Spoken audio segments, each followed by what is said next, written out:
Welcome to Topline, the podcast for the best founders, operators, and investors in B2B tech. Every week, AJ Bruno, Asad Zaman, and me, Sam Jacobs, will break down what's important for you to know to be the most well-informed professionals in the market. This episode is brought to you by Attio, the AI-native CRM built for the next era of companies. Connect your email, and Attio instantly builds your CRM right before your eyes with every company, every contact, and every interaction you've ever had, enriched and organized. With Attio, you can build AI-powered automations and use its research agents to tackle complex operational processes like finding key decision makers and triaging incoming leads. Join industry leaders like Flatfile, Replicate, Modal, and more. Just head to attio.com/topline and you'll get 15% off your first year. That's attio.com/topline for 15% off your first year. Now back to the show. Hello, everybody. Hello, everybody. It's Topline Spotlight, a nice little place to be. It's Topline Spotlight. You know Topline Spotlight. It's that mini segment of the Topline podcast released every Thursday, each episode featuring a one-on-one interview between us, the hosts of Topline, and an incredible operating executive, leader, CEO, founder, visionary influencer that's talking about a problem that they've solved in the last year to year and a half. And what a time, ladies and germs, to be talking about solving difficult problems in an era of unprecedented volatility and uncertainty.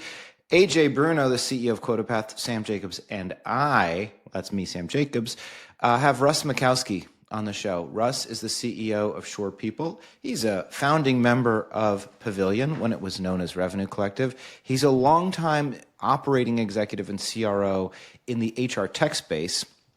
And also, when he's not a CEO, he gets on the other side of the table and he is a retained compensation consultant for Pavilion. He helps hundreds of executives every year negotiate better deals with their companies thanks to Russ's support. So he gives back, he supports the community, he's an incredible leader and partner, and SurePeople is an incredible company. Russ, welcome to Topline Spotlight. Thanks for the kind intro, Sam. I'm excited for the conversation. Russ, do you remember your first event at Revenue Collective? Was it a dinner? I think it was more of a mixer, if I recall, at the Smith, perhaps. Maybe it was a breakfast. You might have had breakfast with me at the Smith. It may have been. It's so long ago. Didn't Revenue Collective have like koozies, like swag koozies that they like handed out at the mixer? At breakfast as well. Those were handed out. We had handwritten note cards. All right, Russ. Well, first of all, AJ, how are you? I'm great. Yeah, we may have filmed a Topline yesterday where I said I'm fine, and now today I'm actually really doing well. I'm excited for this conversation. That makes me happy.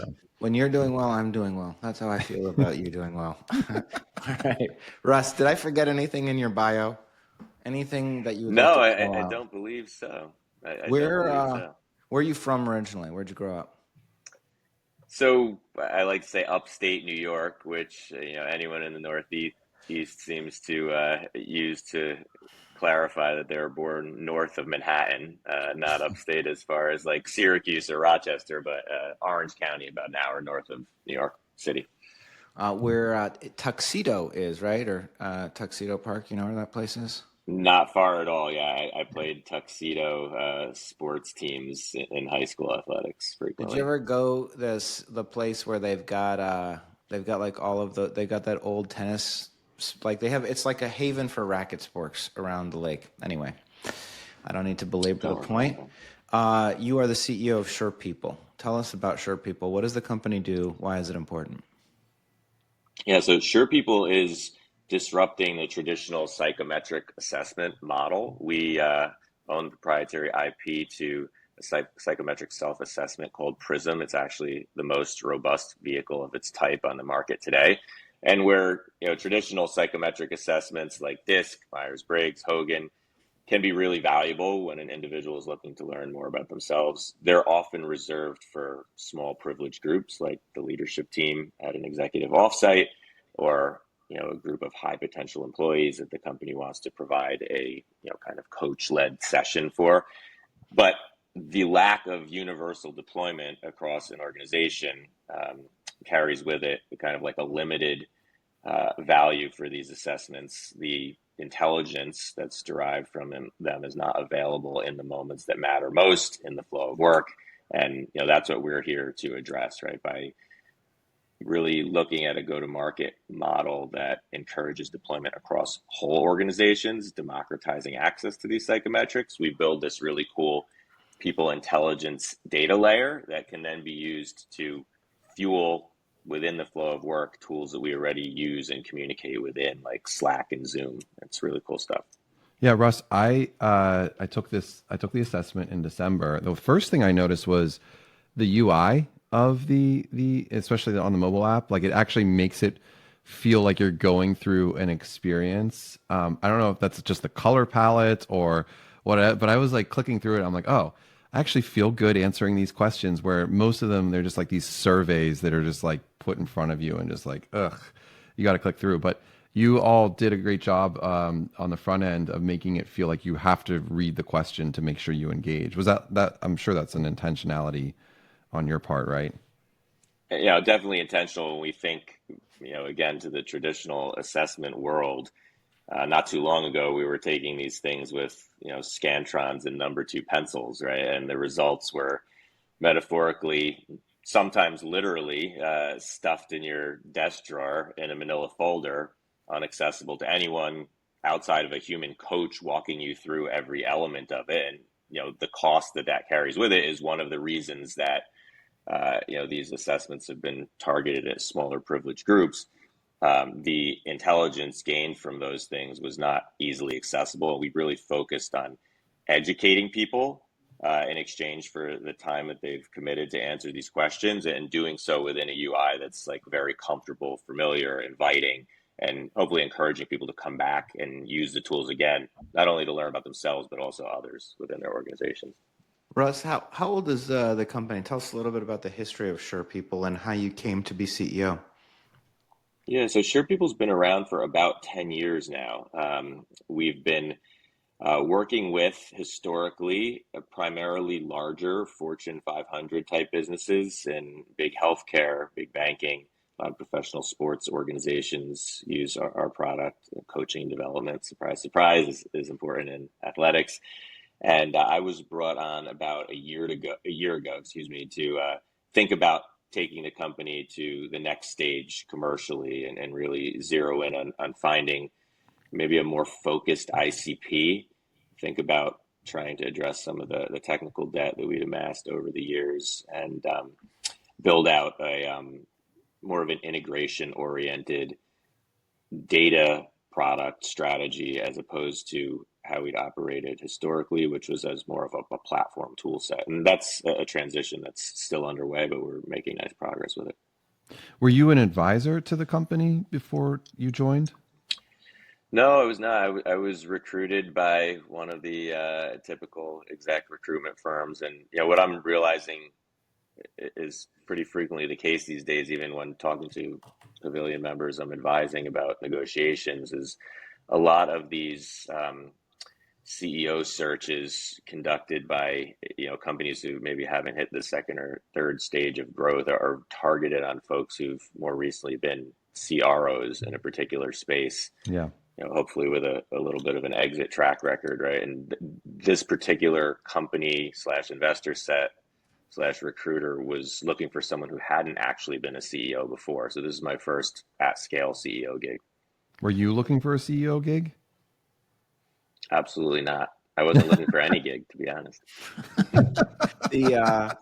I think that's so. I can just see. I can see how relevant your comment is, because there's clearly so many companies, probably I would imagine, with product-led seat founders that built something that really was probably very useful, but maybe under commercialized, under monetized. I can imagine. I don't know the origins of SurePeople, but I imagine it's like some academics And I can see why a CRO background would be a good profile for leadership at this stage. Yep, and I think when you've had that kind of experiential set rising up through the leadership ranks, a certain level of commercial acumen applied to decision making that's often based on focus and defining things like the ICP and thinking about metrics like CAC to LTV ratio is something that maybe doesn't come as naturally, like you inferred, Sam, to folks from more of a product or academic oriented background, right? So that doesn't mean that we as leaders who came up in the commercial discipline don't have our own blind spots, right? And the assessment certainly tells me about mine every day. So I continue to focus on filling that. Russ, that's one thing that I get asked a lot about, being a sales leader by trade, of just from a product standpoint, how have I learned or worked on my acumen as it relates to the product org coming into SurePeople. How would you say, what was your own like self-evaluation of you coming in to understand how products deployed, how it works, versus what's been kind of your learning and growing during the last year plus on that front? Yeah, so I think I have a relatively, I don't say unique, but advantageous background in the sense that I've had a lot of exposure to product as an advisor and kind of like a tinkerer on the side. So I write some code. I've definitely built things before. I'm relatively familiar with user testing. However, there's a difference between being able to creatively come up with an idea and effectively communicate with some slides or a really basic prototype to a great engineering leader about what you envision, and really getting into the technical weeds, which is not my strong suit. And I think fostering the relationship with a tremendous technical person that I trust, and I had mentioned technical debt kind of earlier in the conversation, is something that I believe will bear out to be a significant key to how we rectify our problems here. Because as someone who's thinking about growth and fundraising and all the great things that every other CEO is thinking about, it's just impossible for us to keep up with the speed of evolution in the technology world, right? I mean, we're seeing companies get to 100 million in revenue with 10 to 15 employees without armies of engineers. Offshoring isn't as popular as it was 5 years ago. Massive scrum teams or massive amounts of scrum teams is not as familiar or commonplace a scenario as it was in the past. So I need somebody else who is aware and ahead of those trends that I can talk to about my creative vision, and they can translate that to reality on the engineering side. Well, let's talk about that tech debt piece of it for a second, because I think back-end architecture and just how the real technical guts of an application work and with databases is not sexy. And your investors aren't going to want to hear about tech debt or the technical aspects of it. You as a CEO are thinking about innovation and urgency, and that's not what tech debt is. It's fixing someone else's broken problem. But it's massively important work, because otherwise, like, it snowballs and you hit scaling issues. I'm saying this from personal experience a little bit, and I wonder if you've seen some of those and how you've dealt with that as you're developing a platform or thinking about the data, and then those two pieces of it, how they like get combined as well. Yeah, so that all hits home pretty significantly. We're lucky to have a very supportive investor who really wants to change the world when it comes to disrupting these traditional assessments, because he understands the potential impact on workplaces in general when this kind of like problem is addressed appropriately. So we have a great partner there. I've kind of been forced to make a decision that in a lot of cases, preparing for scale means building over as opposed to rebuilding, which I'd imagine you may have. The term is refactor here, Russ. Just use refactor. No one knows what that means. People are just like, okay, What cool. was I'm refactoring. I don't AJ? know what that means, but sure. What was the other? So like AJ, you had another untangling phrase a from bunch your. of Go ahead, Russ. go on, Sam. Sorry. No, I was just. AJ had another phrase similar to refactor that one of your investors is using. I Oh forget what man. it's about, but anyway, it's something to do Yeah, with revenue. All right, Russ. I'll think about it. AJ will remember. I'm just saying, I think that, untangling a bunch of spaghetti code that has built technical debt over the course of a decade, right, is something that, while, painful to diverge from towards building from scratch in some ways, is probably going to take less time and resources and better prepare us for scale. So that's a lot of what we've been focused on, building some things over again. And I think that will put us in a position that we can grow and scale without as many longer term problems as we might have if we had just refactored, so So to speak. Russ, one you've mentioned a few times ICP. I just want to double click on that for a second because I think it's probably, again, I can imagine there's lots of people out there listening that are executives, revenue executives, and they have aspirations to be CEO. And I think this use case is going to be common for a first, for us, an operator turned CEO from the go-to-market side, which is talk through. Here's what I'm inferring. You tell me if I've got it right. A capability, but no clear focus on ICP. We could sell to this big investment bank. We could sell to this healthcare firm. We could sell to this department. We could sell to that department with a smattering of clients kind of everywhere. And there's probably some determination that you make when you get in about like, here's where we're going to focus. Walk us through, because I think that was one of the core challenges that you've, besides the tech debt, I'm sure, is how do we take this great product but commercialize it in the right way with the right focus? Is that accurate? Yeah, tremendously accurate. And I think it's obviously difficult for a founder who's building a business to say no, right? Even if a prospect that could be a relatively large customer that might wind up being the only customer in a particular industry is asking for a lot of custom stuff and bastardizing your roadmap. If that's going to be your first 300K ARR deal, it's difficult at that stage to make the decision not to pursue it, right? And what happens the next time something similar to that pops up, but it's an entirely different industry and they're asking you to redo the interface and build this custom software application before they sign the contract. The result of that often winds up being this cobbled together few $1,000,000 in ARR spread across every industry, every size company with multiple code bases, right? And I think that's a problem then that oftentimes the kind of second CEO has to think about addressing. And I just didn't see a way for us to scale effectively if we didn't focus more on building product and delivering product that would address a set of challenges that are most common to at least two different groups of buyers as opposed to 7 to 8. And I think if we lick that and get it really well, there's plenty of TAM there.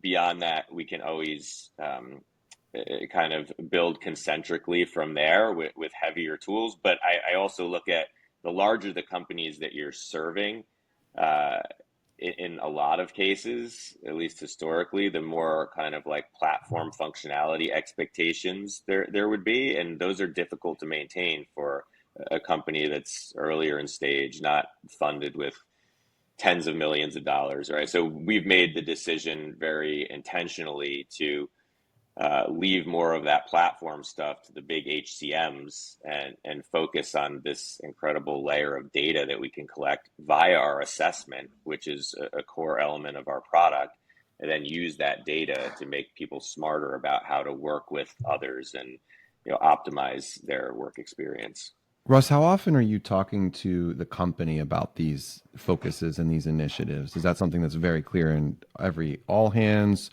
monthly calls, or comes out in more just like quarterly board conversations?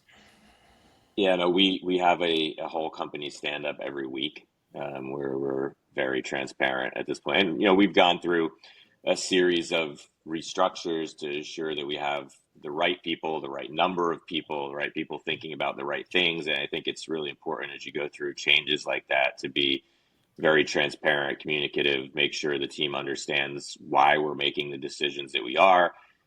We don't always all agree about everything. We like to operate, with a modicum of disagree and commit philosophy where it's necessary, but we certainly listen to everyone's opinions. We're small enough that we still can, and we frequently talk about our direction. I think a little bit about my own. I mean, we're having this conversation, but it's like a back and forth in some of the own messaging that I have in my own company, and how I think about it in terms of similarly like the ICP and TAM, and then bringing it back to the customer value that we're delivering. It feels like your delivery in terms of what you're doing as well is really like you're tying those two things together for the organization, and that makes a ton of sense to me. Russ, what did you choose? So I understand the theory of like, you could be focused on 7 or 8 things. We should focus on 1 or 2. So what did you choose? Like, what did SurePeople decide to focus on? Tell us your ICP. Yeah, so we're focused on earlier stage technology companies primarily. So 50 to call it 2,000 on the high end employees, right? Companies that are very likely to be remote or hybrid, have more asynchronous communication challenges than other companies. Retaining great people is tremendously important to them. They understand the value of data in making decisions. They're probably wasting incredibly important employee time in unnecessary meetings. We help to solve all those challenges and problems. And that doesn't mean that we don't have something for certain larger customers who have a certain way of doing business, but that's where we're focusing most of our marketing and product build at this point. Cool. Russ, we're just about at the end of our time together here on Topline Spotlight, but what we do like to do is pay it forward a little bit, find out what inspires you. Could be podcasts you've listened to recently, books you've read, people that you think we should be aware of that have influenced you. Who comes to mind? Wow, that's like really such a great question. There's so many. I've been lucky to have some great mentors and work alongside some tremendous leaders. Colin Day, who founded iSIMS, where I was the head of sales from about 40 to 200 million in growth, is one individual that comes to mind. He always kind of preached this philosophy of building with one code base and operating under what he called a pure SaaS philosophy, even when it meant sometimes saying some difficult no's to prospects who are interested in trying to commandeer the roadmap. And he always carried an org chart, a printed version of the org chart everywhere he went in the office. This was pre-COVID when everyone was there every day, right? And that was like not only a symbolic kind of association to how important he felt his people were, right? When everyone saw the CEO carrying this org chart around into every meeting, but he was also the type of individual who was always thinking about like where people could be moved or promoted or learned into a new realm that would be better for them and the company, right? And I think I've learned a lot from that. I don't carry an org chart around with me, but I'm definitely thinking about the fact that in my opinion, the most important element of building a great company is attracting and retaining great people and removing obstacles to let them do their best work. Awesome. Russ, if folks want to learn more about SurePeople or get in touch with you, what's the best way to reach you? Sure, SurePeople.com. You can click to book a consultation, contact me directly at Russell@SurePeople or on LinkedIn. And what's your Prism archetype, Russ, before we go? So I'm a catalyst, which means a combination between powerful and versatile, primarily like bigger picture thinker. Looks exactly like that. Yes. Is that yours, AJ? That is mine. Oh, that's my mine. So we have a lot in common and probably need a really strong right-hand man or woman who is great on the like precision side, right? You're reading AJ's mind. He was literally talking about that yesterday. 100%. Literally 100%. That's what I need. To have someone to like keep me focused, controlled, but also operationally has like all of the things done. And honestly, if I can get 3 of those people, then I'm in good position. And you're killing it. I'm a guardian. What do I need? So a guardian is a really interesting combination between amiability and precision with a little bit of power sprinkled in as well. So you're kind of like we would call it like a 3 discipline specialist as opposed to a 2. I think guardians need people who are going to be able to go through details and keep plans on track as well. Does that sound like Yeah, I the need type of people. people you surround yourself with? Yes, I also need people that understand the difference between being nice and being kind, so that when I'm not nice, they know that I am still kind. Well, a guardian used to be a tough and tender, right? Yeah, exactly. And that You would just kind of gotta. more literally explain That's the how he is archetype. sometimes. That's what they have to say. That's how he is sometimes. It's okay. He's a nice guy. Russ, thanks so much for being on Topline Spotlight. Great job on SurePeople. We're super excited to support your growth. And if you're out there, go to SurePeople.com, take the Prism self-assessment, and figure out what type you are. And without further ado, have a great day, everybody. Thanks, Amazing. everyone. Thank you, Thanks, guys. Russ. Appreciate it. Thanks, Sam.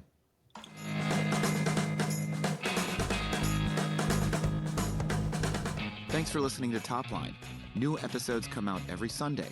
If you like what you heard today, subscribe so you never miss an episode, leave a 5-star review, and share it with your friends. Don't forget to join our Topline Slack channel to connect with us and discuss the topics we cover with other listeners. Click the link in the show notes. Lastly, if you're interested in joining Pavilion, you can learn more about membership at joinpavilion.com/membership. Thanks again for listening.